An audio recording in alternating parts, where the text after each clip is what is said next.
Det har været George her til igen. Han har haft fuldstændig forfine Danmarks hurtigste bil, og så er spørgsmålet så, om man kan gøre noget ved Sten Røgman. Mål på tiden er der i hvert fald ingen tvivl. Sten Røgman har kørt sekunder.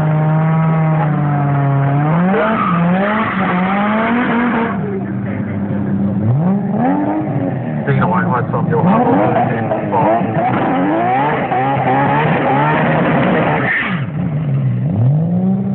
Outlaw for biltrækkere, hvorimod Jet Mærks har vundet Outlaw for bagtrækkere med turbo.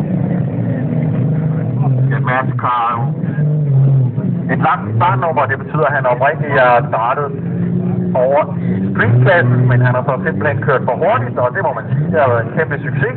Normalt så er det ikke noget, man gerne vil at blive rykket op, men Jet Mærks har kun haft succes med at rykke op i Outlaw-klassen.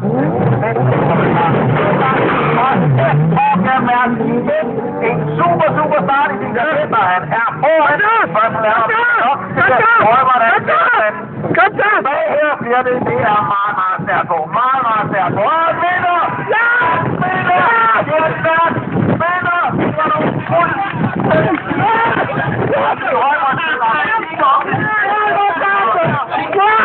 han havde en meget langsom reaktionstid på et halvt sekund.